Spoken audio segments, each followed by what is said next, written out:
All right, if you are looking for a fish finder for your boat or kayak, yeah, this is my kayak right here.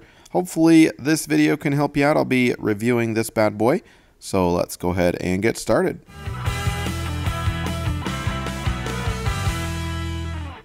All right, so lots of portable fish finders on the marketplace today. I went with this one because it had a lot of cool features for the price point that I was looking for.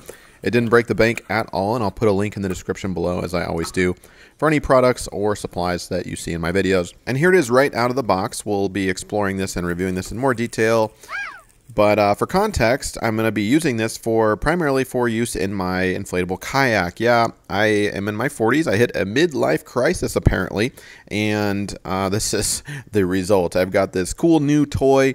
I don't have to install a roof rack or anything like that. It inflates really well. And I installed this new bar, this new frame. It's a 1-inch bar that it's removable when you deflate the kayak. But when you inflate it and you're ready to go out and use it, you can put this bar on it. And that was a fun process to install this. You got to actually cut into the top layer of your inflatable kayak. So razor blades and kayaks don't normally mix, but this is the result. And I'm going to be attaching this fish finder to my kayak so I can obviously go out and fish on it. So that is the idea. This does mount to a boat, a transom as well, and I'll talk about that in a second. But it's battery powered. I wish it was rechargeable, so I wouldn't have to spend money on batteries. It does take 4 AAA batteries. That's what we're loading up in here, and battery life is pretty good, although it depends if you use the LED backlight on the device, which I'll show you in just a minute. But let's go ahead and get this loaded up. You can install the batteries as per the instruction, and it's got a nice little tight cover on it. Now this device is not waterproof, so you can't actually drop this in the water. That would be a big problem. It's got a protective film on it, so let's remove that, and this is what you're looking at. Very sleek fish finder, very high quality, very dense. By the way, click that like button if you're enjoying this video, subscribe to the channel, and share this with somebody. Would appreciate that. So the fish finder is portable, and you can also mount it. We're going to be mounting it to a 1-inch frame, like I mentioned earlier. Now, the device could sit in a cup holder like this, theoretically, if you don't actually have a mount. I'm going to show you what I did a little later, so stay with me. But basically, any mount that attaches to a 1-inch frame, at least in my case, is going to mount pretty well here. So let's get this fired up before we talk too much more about a mount. You can see it's got a blue backlight. That's really nice, although, like I said, it's going to drain your battery here. And we've got a variety of functions. If you click and hold the setup button, you can cycle through the different. It's got a battery saver, it's got a sensitivity option, you can turn off the sound, you can turn off the backlight, and then there's a battery indicator as well. Other features on the very right, you'll see these series of vertical boxes. Can you see that? That will indicate the depth of the fish once you see a fish icon shows up, and we'll get a chance to see that later. You can turn off the backlight like that, like I said, to save some battery power, which is nice, and pretty simple, clean design. Press and hold the power button to turn it on and off. At the bottom of the display, it also you can see weeds and gives you some contour of the ground, so that's nice. Now, coming out the top of the unit, this is where you connect the sonar cord, which looks like this. So the sonar you can mount to your hull on your boat, for example, and it's got a little floaty thing too, and I'll explain that in a second. But basically, it kind of pops in like that, and it's got an ultra long cable and cord that you can run and attach, if you're installing this on a boat, for example. In my case, in my particular application with my kayak, the cord's probably too long, but that's okay. And it's got this floaty device, so you can actually have this float on the water. You can set it like this. The concept is similar to that of a bobber on a fishing line, for example. And there's a minimum depth that you want to. The instruction manual will say don't set this, too close to the sonar. And so this is kind of a look at the sonar. It's got this little piece that like I said, you can mount to the hull of your boat, and it attaches like that.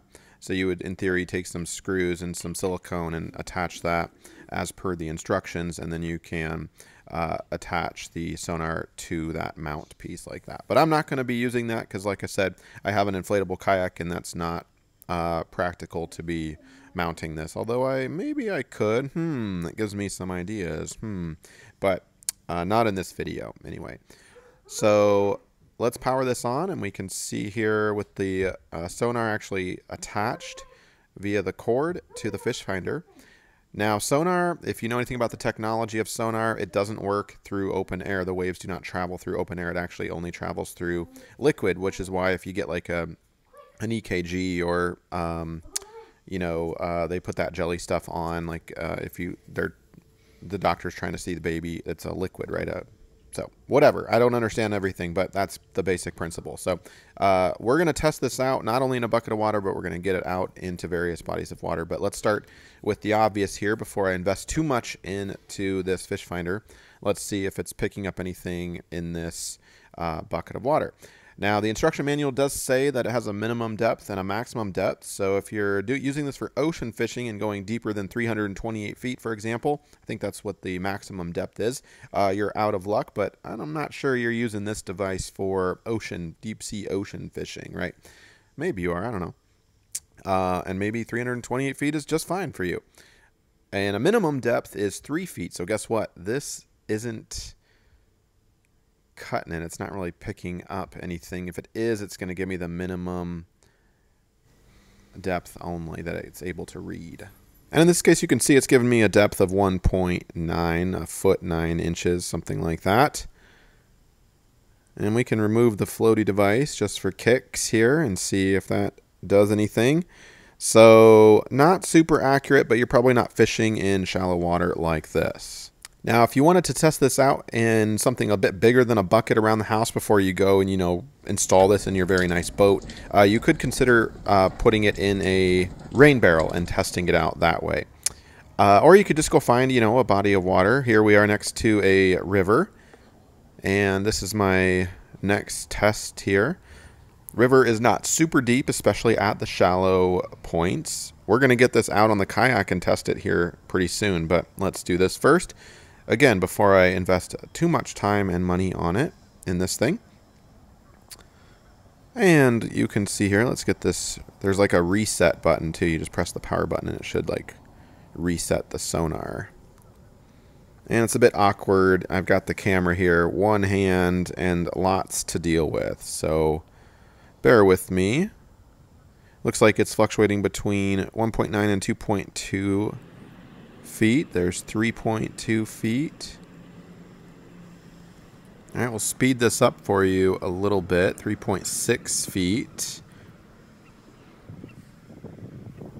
Now, if you're near a body of water that's actually still, not a river, right, you can actually consider throwing it out there a little further to get to, just to make sure you're comfortable with is it working or not, right? Is it accurately measuring the depth? Now, you don't have any way to like verify the readings necessarily, right? Unless you get out there, with a stick or something. But we're not going to do that. We're going to have a little bit of faith that the people that made this, did a good job. But that would be an idea.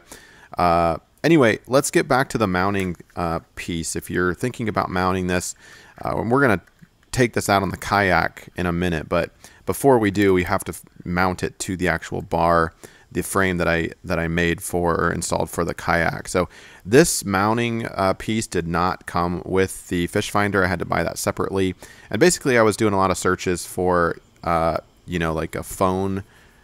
They don't actually make a mount, unfortunately, that mounts to a 1-inch bar. So I had to adapt it a little bit to my specific application. And that meant installing a piece of Velcro double-sided to the back. And this is one of those phone holders. So it works well for a phone, but the fish finder is a bit too irregularly shaped to fit nicely around the contours of this mounting device. So you can, obviously I'll put some links down below for some options. This is the one I went with. You might have better luck finding one, but I just, again, added a piece of Velcro and that did the trick. And if you want to put a rubber band around it just to make sure, because again, you don't want this dropping in the body of water, that would be bad news. You could certainly do that. So this mount, you could see here, it's had a little insert that will allow it to fit around a 1-inch bar just like that and secure down very tightly. This is made for like a bike or a motorcycle, and it's not going anywhere. So very impressed with that. And this is kind of what it looks like with the rubber band around it and the Velcro, just to be sure. And it's super secure. Now let's get it out on the water. We've got it hooked up to the kayak here, and we're in still some shallow waters. This isn't a river, it's actually a small lake. But we'll get it kind of out there with the floaty on it, and you can see it's reading 3.2 feet. And I just don't live near any body of water that's deeper than that, so you'll have to take it from there. Let's get the oar down there and see. Got a bit of a current, but yeah, it's about that deep, so I'm gonna call that pretty accurate. 2.9, and look at it picking up fish. Hey, that's why I bought it, right? That's pretty cool. Now, how do you verify there's actually fish? I don't know. You're gonna get your scuba diving stuff on, but I guess I could throw a pole under there, but maybe do that for another time. But overall, I'm keeping this. I think for the price point, it's doing its job. It's for nothing else. It's giving me an accurate, more or less accurate reading of how deep the water is, and hopefully those are actually fish down there. So hopefully this helped you out. Thanks.